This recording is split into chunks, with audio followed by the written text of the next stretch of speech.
But Kevin and I, we grew up without fathers. His father left when he was born, and he didn't meet his father till he was 27. My father died when I was 2, and my stepfather left at 14. And so we both sort of unconsciously were looking for male role models. And then eventually, after dozens of mentors and coaches and people falling from the pedestal repeatedly, including Tony, you eventually realize that you have to become the role model you never had. And that's the only, to reparent yourself is the only real way to become whole, and be the change you wish to see in the world is a Gandhi quote for a reason. And so I am holistic, but I wasn't always. So I never give up. I never give up. I never give up. Hi guys, welcome back to Neff Inspiration, my show on YouTube and as a podcast with me, your host, Stefan Neff. Today I've got Alan Lazaros with me, and Alan and I share a passion for extreme ownership, for going out there and living a life of integrity, of humility, but more importantly, authenticity, being true to ourselves and actually doing the right thing when no one watches. And that's sometimes so hard, and therefore we want to talk about that. So Alan, welcome to my show. Great opening. I could not agree more that it is who you are and what you're doing when no one's watching that matters most in terms of leading by example. Thank you for having me. I want to start with gratitude. I do not take it lightly for anyone watching or listening. I really appreciate it because ultimately what you pay attention to is dictating your future quite a bit. So I do not take it lightly. I will not waste a moment of anyone's time, and I hope that if nothing else, sincerity shines through today of just sincerely trying to help you aim higher and take more personal responsibility. Which is beautiful. But for some people, or many people out there, these are platitudes. These are cliches. These are things where they already roll their eyes and say, right, that's all quite nice. That sounds a lot of Larry-fairy. How do you take your life serious? How do you focus on integrity when really life is brutal to you? When life doesn't work out well, when you've just gone through a divorce, you have been laid off, you have struggled in your life to make ends meet, and now suddenly you have got these huge goals there. Doesn't that sound crap? I think that we call it bumper sticker self-improvement at our company, Next Level University, and we have a really hard time with some of the bumper sticker stuff. You can do anything you set your mind to, and it's all going to work out, and believe in yourself. And a lot of that stuff is, I understand why it's there. It's very affirmy, but when it gets down to the dirt of it, adversity is real. Everyone behind the scenes is struggling a lot more than they show on social media. There's two worlds, in my opinion. There's the social world, and then there's the real world. And the best metaphor I have for that is the pictures of the wedding versus the marriage. Those often look very different.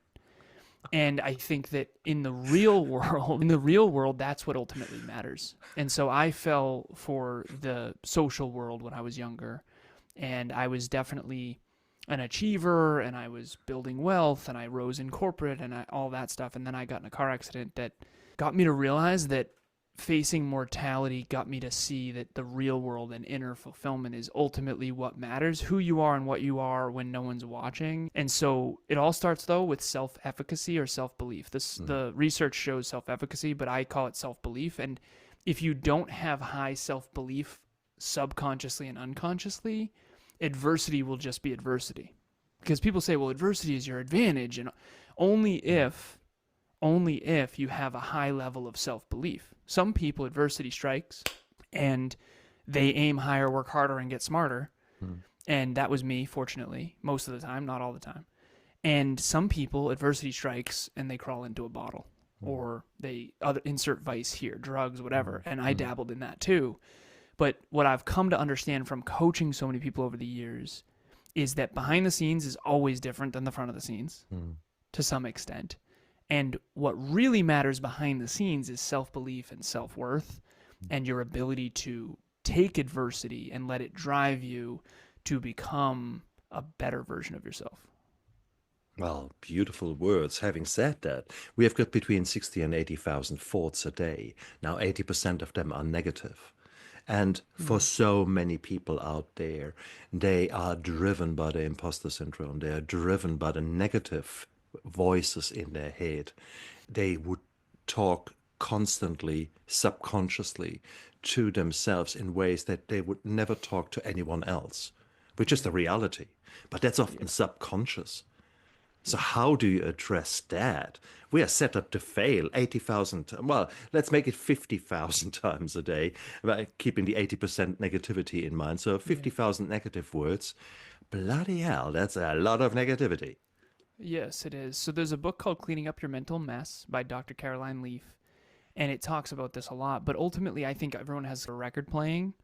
And what I've actually found is that the record is subconscious and unconscious. And so you have the three parts of the brain, the three main parts. Obviously, there's many more. And this is an oversimplification for anyone who's a neuroscientist watching. There's the prefrontal cortex, there's the mammalian brain, and then there's the brainstem. So you've got the conscious mind, the subconscious mind, and the unconscious mind. What I've found is, from coaching so many people, some people's unconscious mind actually is a record that's positive. The story they tell themselves, you can do it, you got this, you can do it, it's going to work out, you got this. These are the optimists. That's the minority of the population. So if you research this, and I've researched this, there's a very small percentage of the population that has written goals that they actually achieve. Those tend to be the people who are future-oriented, very intelligent, and have very high self-control. And you can research all this. This is not my opinion. And what you find is that some people actually do have a very positive record.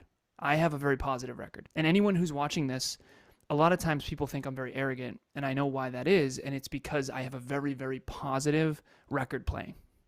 You got this, you can do it, it's going to work out, you got this, Alan, absolutely, you can do it. And most people's record is the opposite. Most people's record is you're not good enough, you're not smart enough, you're not good looking enough, you're not capable, it's not going to work out. That isn't my record. And so consciously, I have to work on humility and actually being harder on myself. Because people would always say, well, you're so hard on yourself, that's so bad. You don't understand. My record is it's all going to work out. So I have to balance that out and say, Alan, you better get it together. You better prep. You better, right? So I work with a business partner named Kev. We've been working together for 8 years. He has the record in the back of the mind of, I'm not good enough, it's never going to work out for me, I'm a failure. I have the opposite record. So he's the pessimist, I'm the optimist. When we do a live event, he goes, what if it snows? And I go, I never would have even thought of that.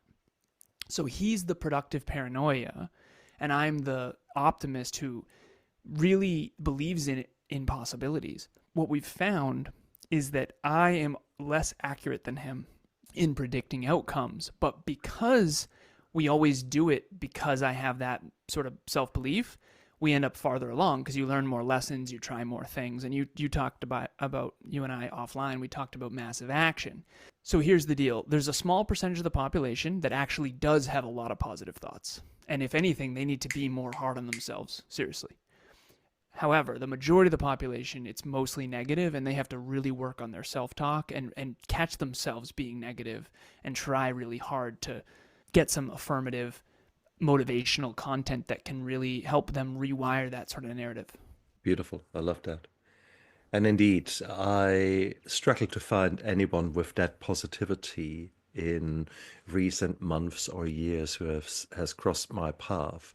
I find the vast majority of people who I talk open and honest with do have an equally dark outlook on things. Yeah. Having said that, one way or the other, the importance of taking ownership and indeed taking massive action remains the same, in my opinion. We need to be very clear, what do we want to achieve? Because joy doesn't come somehow. It is by creating. We need to create joy. We need to take action to get there. It's the same with fulfillment, with true love, with a number of other things out there. None of them are things that just land in your lap. You need to focus on, what do you want to achieve? What do you want to get? And when we talk achieve, I don't just mean in job terms or monetary terms. I also mean, for example, in a relationship. The ideal day exercise, as an example, is, I think, a good exercise. to actually say, well, what is your ideal day looking like? And just write it down in all details. So you're changing something from a dream towards a vision by being crystal clear. And then ask yourself, well, how can you achieve that? And often I hate why question. Why am I not there? Because well, your brain will give you all of trash answers there.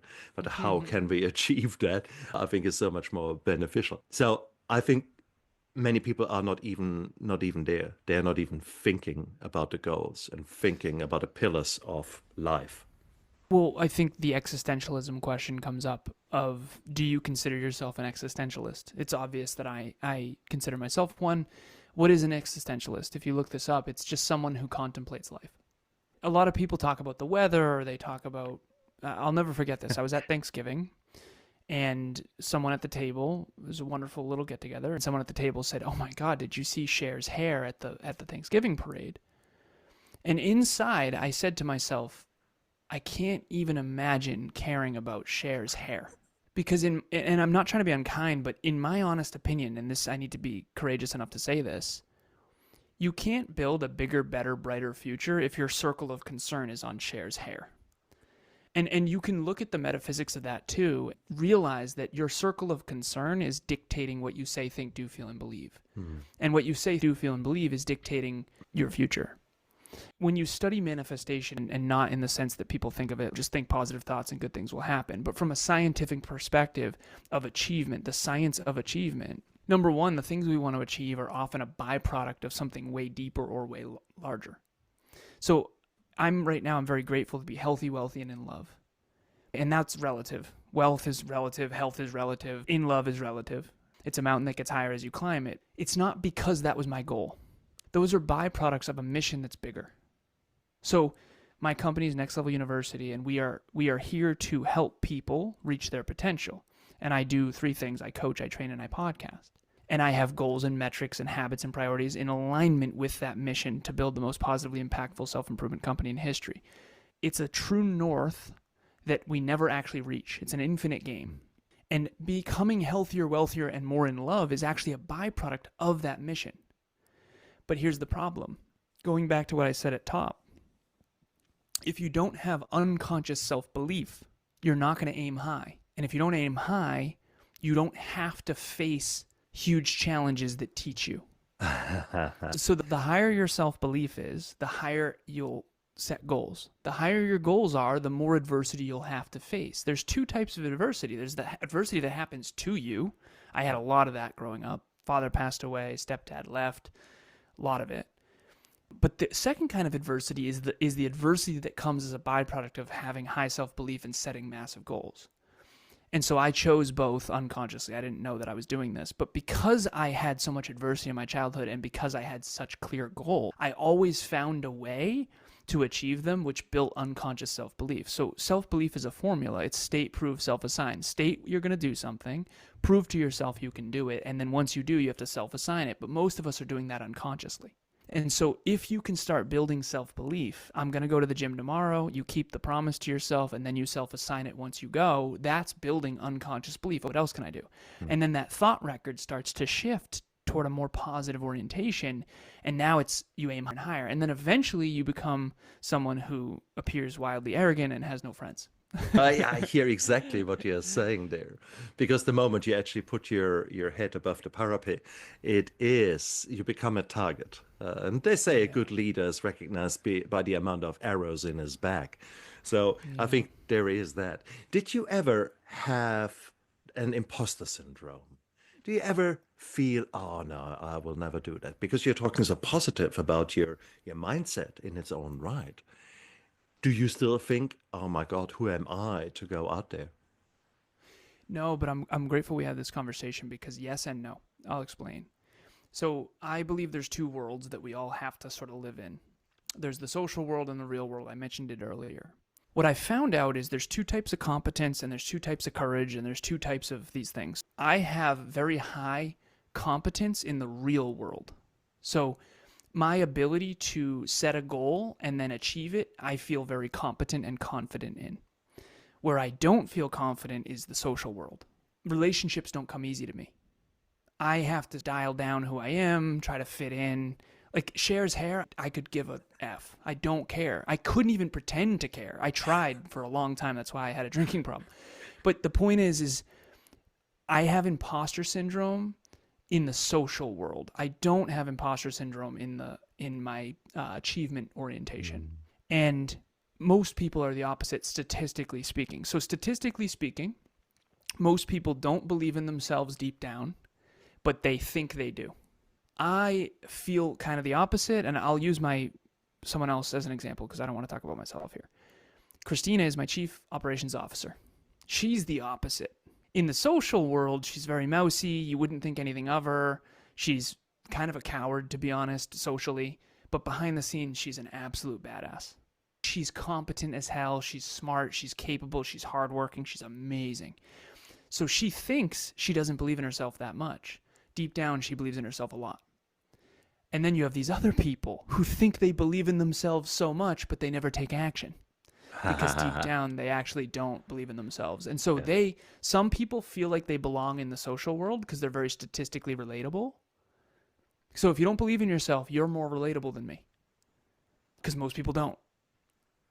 And then there's the Christinas of the world that actually do believe in themselves. They actually do have high goals. They actually are very competent and confident in their abilities.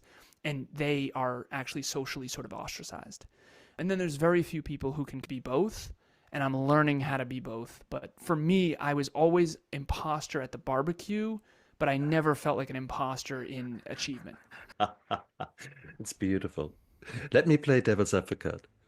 What I'm hearing there is essentially also the story of a young man or a boy who has suffered tremendous adversity and who has learned the value of external validation, maybe too much value putting on external validation.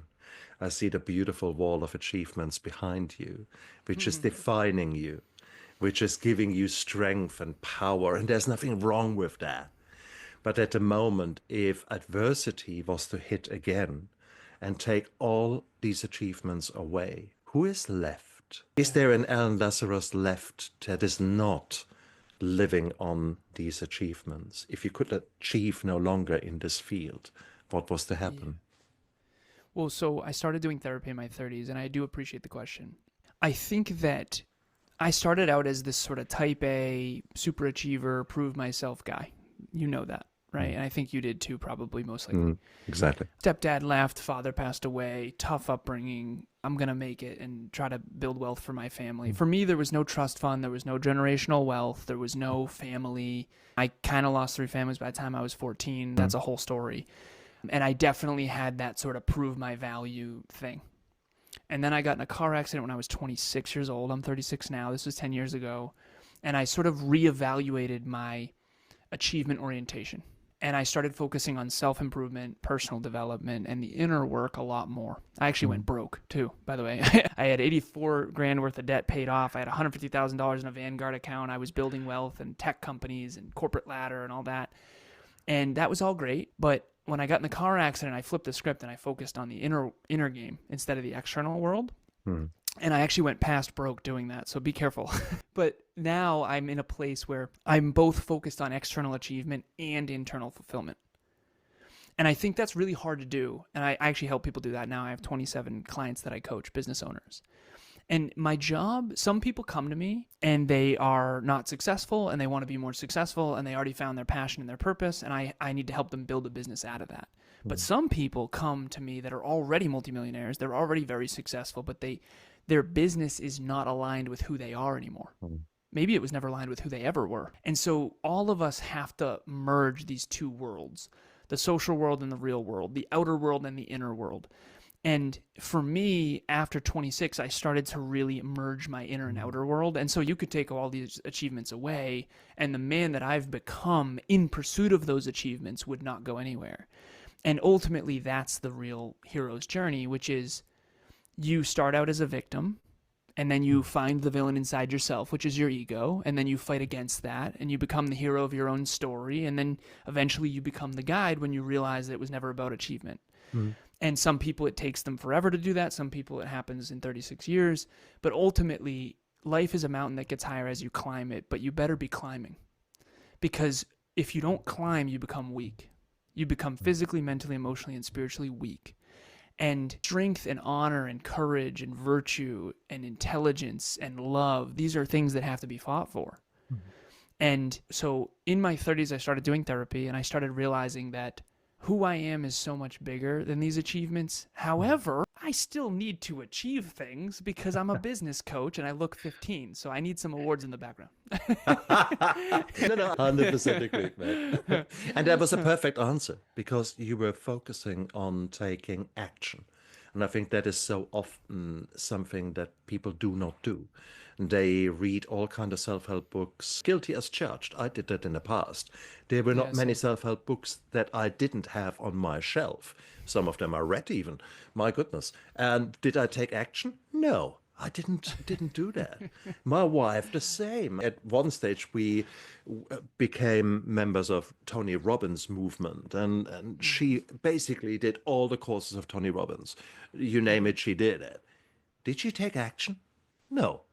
And that was so bizarre. And equally, it was the same with me. I thought I took action, but I only took action in one field, and that was my business. So I worked really hard in my business, but I did not work on my relationship. I did not work on believing in myself. I did not do the therapy that you were relating to. Mm. And I think that is the key thing. We get sidetracked, and I think we put blinkers on in our lives. We are not looking holistically at the different roles that we play. Mm-hmm. So may I again ask you, you're focusing on the business side, on the coaching, and you're clearly a go-getter, a type A man in that, and I congratulate you on that. Thank you. Do you act the same way in your relationship? Do you act the same way as in the other pillar of your life? So I've got it broken down, and I appreciate it. So holistic self-improvement is the core value of our company. And so to me, I grew up in an environment where there was very little leading by example. And I think that caused me a lot of pain.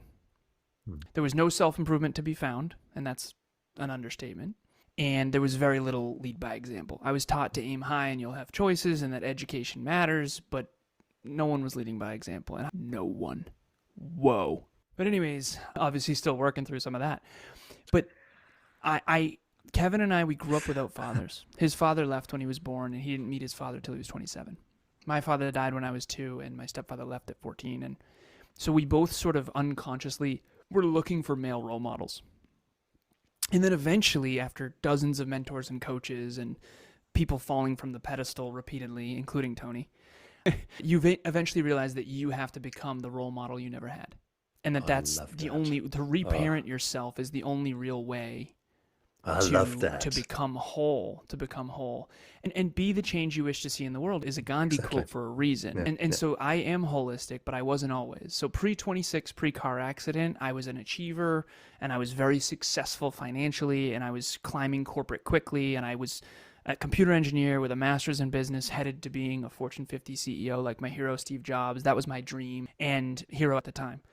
And then I got my car accident, and I realized, okay, I have all these mentors. One of them in particular is a CEO of a billion-dollar robotics company. So these are people that are very wealthy. But when you spend time with these people, many millionaires and one billionaire actually, but the point that I'm making is that when you don't want to be your boss's boss, you realize you're climbing something that you don't actually want to be at the top of. And you certainly don't want to do it the way they did it, because a lot of them are unhealthy. They're definitely out of shape. And I used to be too much of a coward to say this, but they're divorced. Sometimes they take better care of their Porsche than their own family. And so you have to be really careful being unfulfilled, because ultimately fulfillment, I think, is what I reoriented my existence around at 26. Fulfillment is not happiness. It's something deeper. It's living a meaningful life. How do you have meaningful work and meaningful relationships and designing a meaningful life that you're growing and contributing towards your life's calling. Some people have a job, some people have a career, some people have a calling, and all of this sounds really easy, but ultimately it comes down to my engineering mindset on understanding the inner world and the outer world, understanding self-belief and self-worth and how they're different. Self-worth is internal value, self-belief is external achievement. How that all connects. What are your core values? What are your core aspirations? What are your goals and dreams? What are your priorities? And so health, wealth, and love is what I've gotten boiled down to. Healthy, wealthy, and in love. So I'll break it down. Health is physical, mental, emotional, and spiritual. Emotional and spiritual is inner. Physical and mental is inner, I guess, too. But physical fitness is very important too. So that's health. Wealth is how do you earn your money? Is it meaningful work to you? Okay? You're not going to love every day, but is it meaningful? You don't know you love something because you always want to do it. You love something because you're always glad you did. Important quote. Second one, how much are you earning? And is that increasing or decreasing? Okay? I always say, how much would Michael Jordan have been paid to play basketball 100 years ago? The answer is $0. There was no NBA. There was no market for basketball. So you have to be very careful not to be selling horses once the car's invented. So the point is, and again, some people are like, oh, well, I love horses. I know. Please, it's a metaphor. All right, so how much do you earn? Is it increasing or decreasing based on where the future economy is going? And then the third one is where do you invest your time, effort, and money? Wealth. And then love, intimate relationship first, immediate family. I have fur babies, 2 cats and a dog. We have a cute little family. I love it. I don't have any children yet, but I'm intending on it. We have a vision. And then it's ripples outward. In-laws, family, colleagues, clients, mentors, mentees. But ultimately it's your relationship with yourself. Love first. And self-love can only be earned. It can only be earned through self-respect and through self-discipline and through who you are when no one's watching. It's virtue. We all know virtue and vice.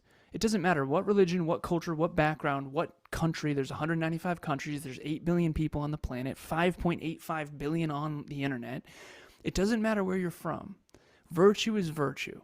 Compassion, work ethic, humility, grit, tenacity, persistence, love, joy. These are virtues. Greed, arrogance. These are vices. Alcohol, pornography, all this stuff. If you want to live a magnificent life, you must want to earn becoming a magnificent person.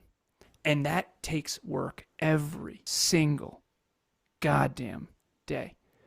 And I just decided when I was 26, after facing mortality, I was going to do everything I could with everything I had to become the best man I could possibly be, the best of me.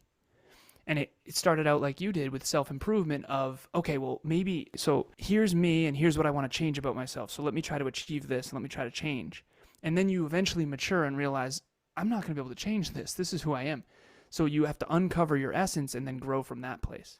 I think a lot of people start out in self-improvement like, okay, well, I'm an introvert, so let me try to be an extrovert. And I think that that's part of the journey. But at the end of the day, you got to know what your essence is and you got to grow from that place. I'm never going to beat LeBron James at basketball, but I'm an engineer, esoteric, mathematical thinker who can reverse engineer finish lines. I'm going to be me. I'm not trying to be Kevin. I'm not trying to be my girlfriend. I'm trying to be me.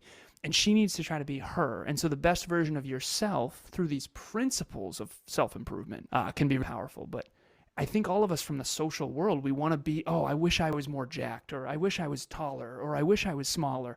Listen, there's 250 or whatever types of dog. Not everyone's a Chihuahua. Not everyone's a Great Dane. Okay, LeBron James, a Great Dane. It is what it is. That's awesome. Good for him. If you're a Chihuahua, be the best Chihuahua. And I think that it's really important for all of us to understand that just because we're all humans, we're all sapiens, doesn't mean we're all the same. And you're not going to beat Michael Phelps at swimming. You're not going to beat LeBron James at basketball. But you can beat someone at something because that's your essence. This is my essence. I'm never going to be fun at a barbecue. I tried. I drank too much and it made me dumber and I was relatable and it was fun, but I hated myself. At the end of the day, this is who I am and you got to take it or leave it. I love that. But all of these steps, every single word that you've said, every single achievement on this far more holistic spectrum is essentially has got to do with a deep insight to stop, think, and stop the rat race And often enough, people will not get to that point until they are forced to. You were forced to when you were 26 in this road traffic accident that nearly took your life.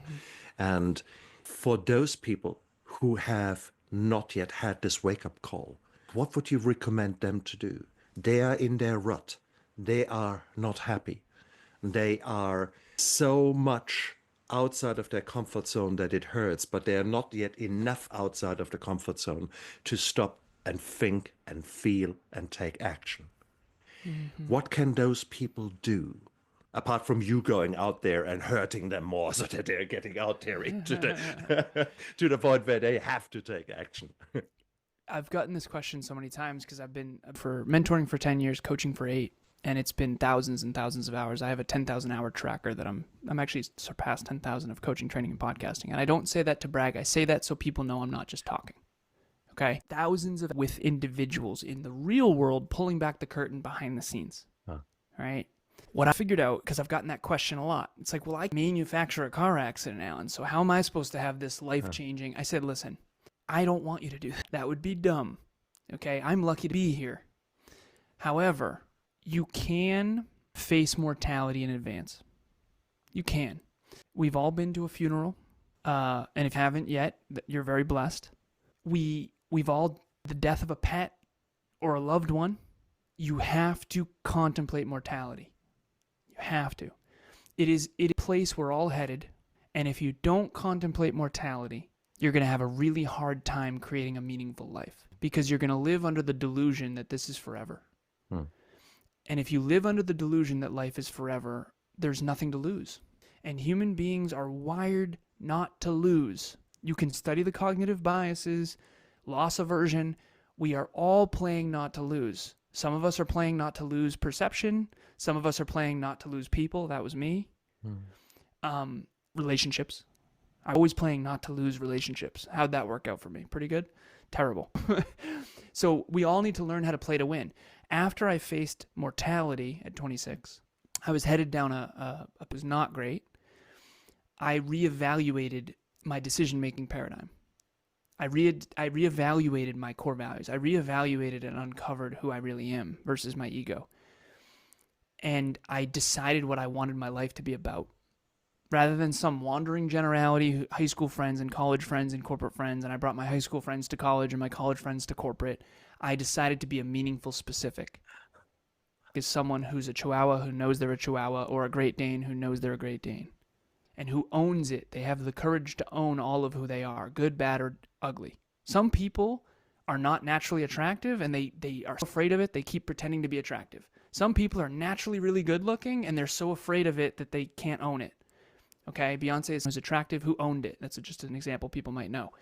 And so at the end of the day, when you face mortality, you also face all of who you are and all of who you're not. So now you can actually design a life that's unique and customized to you. And that's why self-improvement doesn't work, because it's not custom.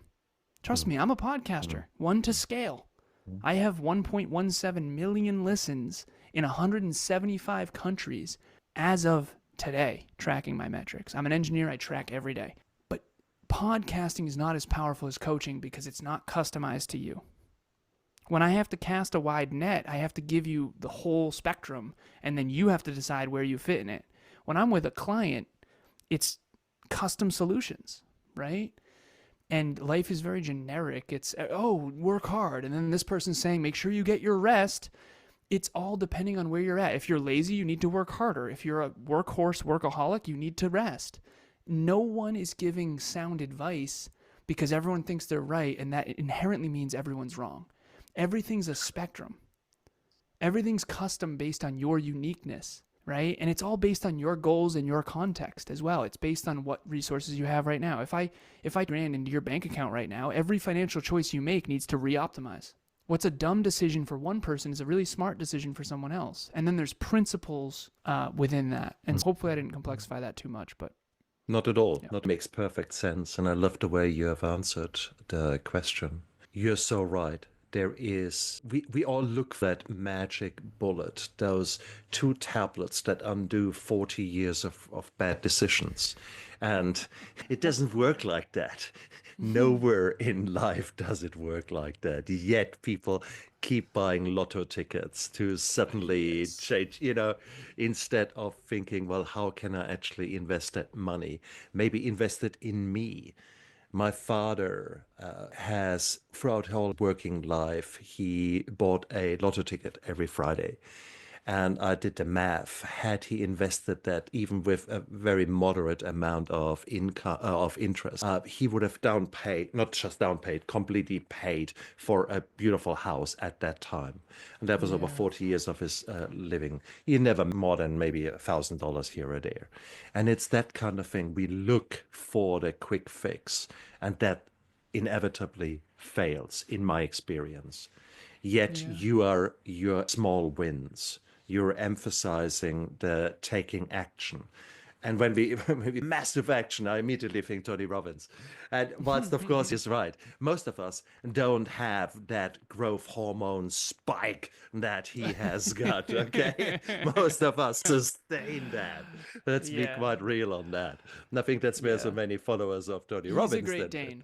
Well, touche, touche, exactly. Yeah, but And he's unfortunately making it sound like everyone can be a Great Dane. Right? exactly. Again, I respect Tony a lot, but it's like, come on, man, come on. And therefore, that's exactly what happens to the typical people, and that's the first January.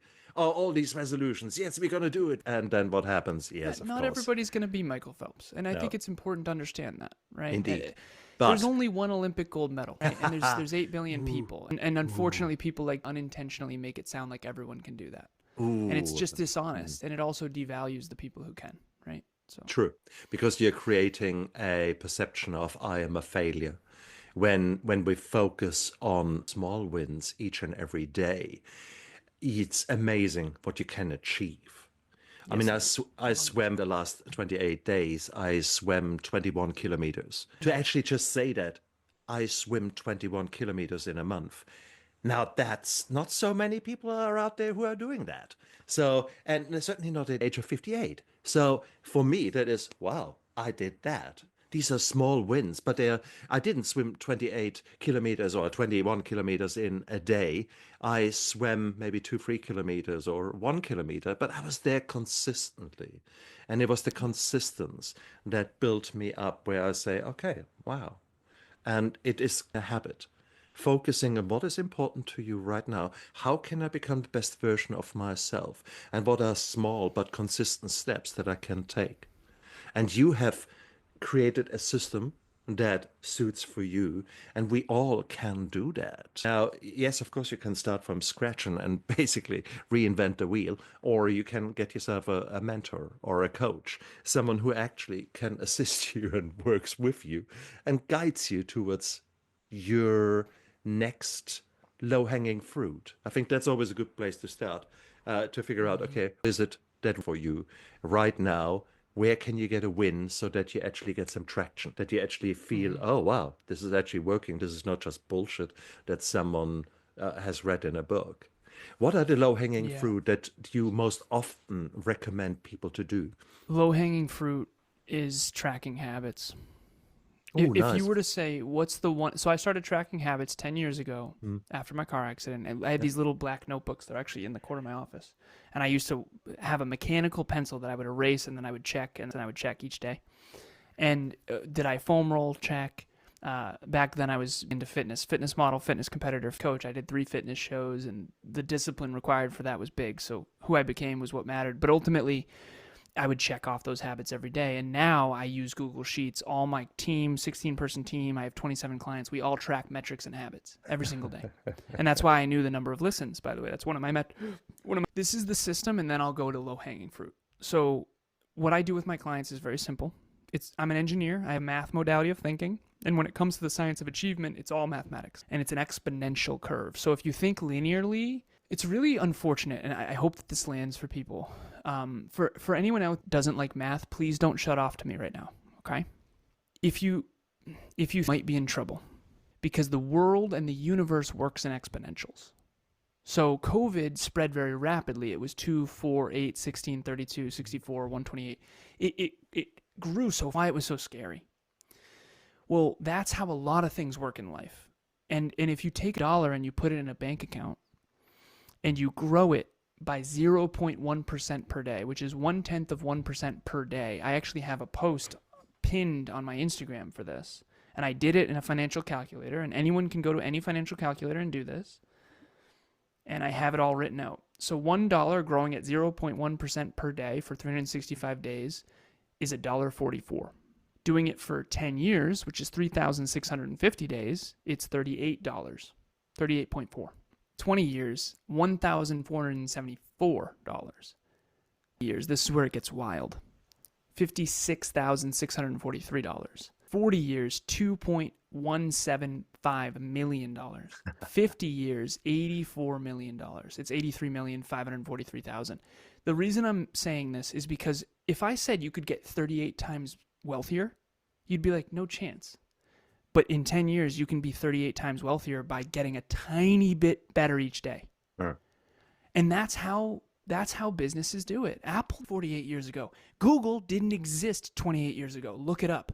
The reason why life is so annoying to me is because it works in exponentials, but we think linearly. Kevin's like, you're so disciplined. No. I'm more aware of being disciplined because I'm a math thinker. Our podcast, 1.175 million listens. We had 4 a day when we started.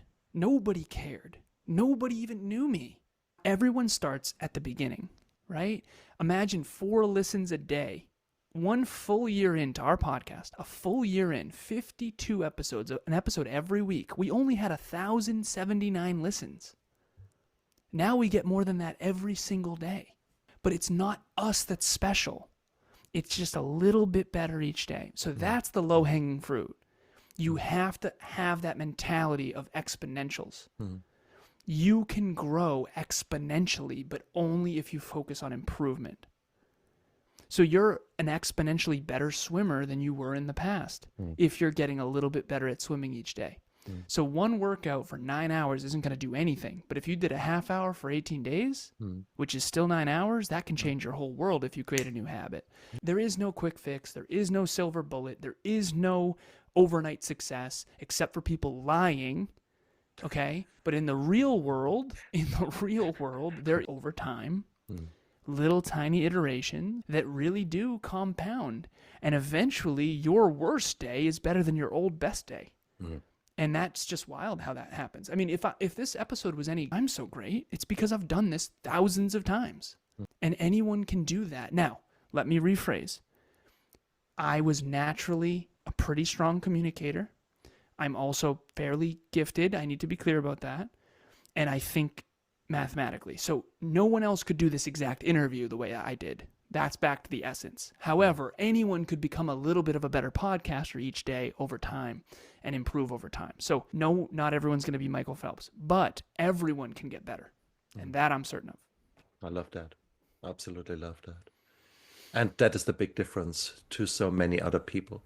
They are focusing on one way of achieving things, completely disregarding their baseline, their intrinsic self, and therefore they're pushing towards something. Let's say, for example, you need to get up at 4 o'clock in the morning. Only then can you be that perfect person, etc. If I was to do that, I am a wreck. I'm not a morning person. I get up at 8, but I can work towards 10, 11 at night, but then still protect my 8, 9 hours of sleep. But yes, I've got a very different chronotropy kind of state as such. And that is recognize who you are, play to your strength, and if appropriate, correct some of the weaknesses. And we all can that. Now you can't completely wipe out that maybe one weakness that you can't do anything about it. You can probably lose a bit. You can certainly get healthier, get better in your whole physiology, deal with metabolic, can do a hell of a lot of things there. Will you be able, if you're 1.60 meters tall, to now go, I want to be 180? Well, no. Unless you do some very aggressive surgery, and I do not recommend that. So, or get really good on stilts. Yeah, touche. And then again, who are you kidding? So I like that. I like that a lot. Where we need to start with. And we're coming back to the theme of love and radical self-compassion. You need to figure out who you are and truly, Yeah. truly appreciate that person. And that person, Self-compassion. isn't it? That was powerful. Is so huge, so huge, man. Alan, we could, and maybe we should. Maybe I should bring you on third time because we could do multiple interviews because we both are so alike, both are so passionate about living our life to the fullest, Yeah. despite of all the trauma and the drama we have experienced, and maybe not despite, actually, I dare to say, because of the trauma and drama we've experienced, are we now the people that we are. R- Yeah. Love it or hate it, we are who we are. And I think Yeah. that is so important. You're an amazing man. If people want to know more about you, if they want to get in touch with you or listen to your show, how can they do that? Thank you so much again. I started with gratitude. I want to end with, for anyone who listened or viewed this, you are consuming content that is constructive for your future. And I think that's really powerful.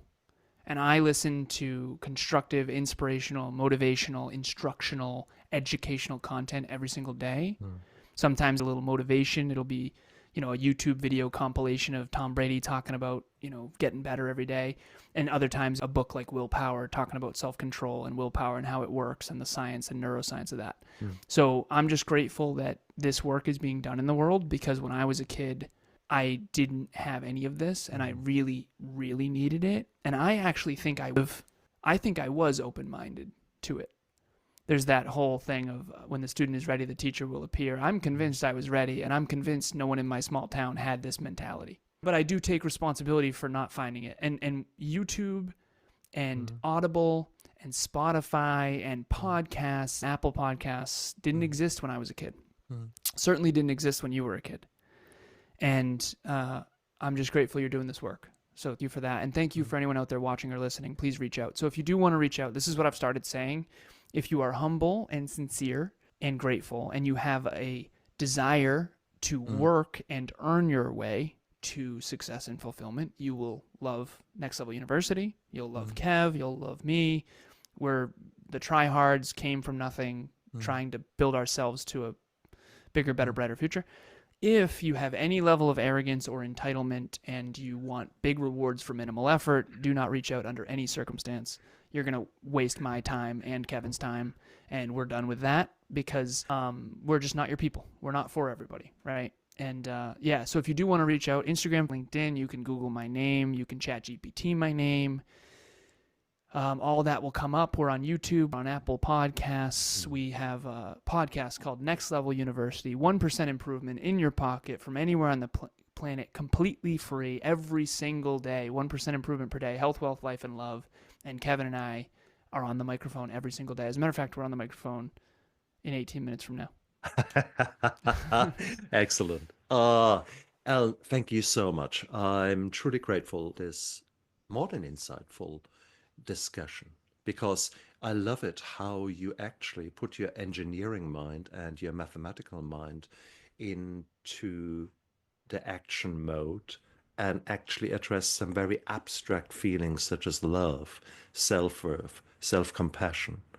And to mix these two worlds is actually a fantastic and fascinating way of looking at things.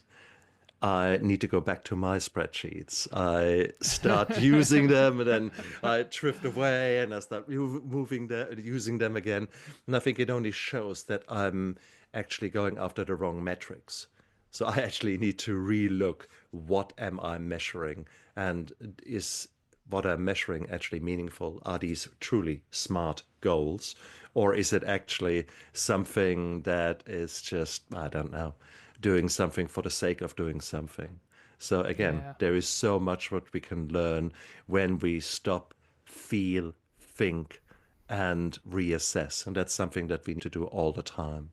And that's our privilege. It's a privilege of living, and that's where we become full circle. If we, those of you haven't had yet that of mortality, please, it doesn't mean to say that you can't start the same journey as Alan and me, because you have got that choice. You can think, okay, who do I want to be when I grow up? And it doesn't matter if you're 17 or 70. I invite you to come onto this journey. And Well, it's amazing. shout out to you, because you someone who is, from some people's perspective, at the tail end, and you're just getting started, baby. I can see it. I can see it in getting started, and I think that's an attitude that I hope spreads exponentially. Exactly. Oh, that's brilliant. And thank you so much for being a guest on my show. And you guys out there, look after yourself and live with intention. Bye. Thank you.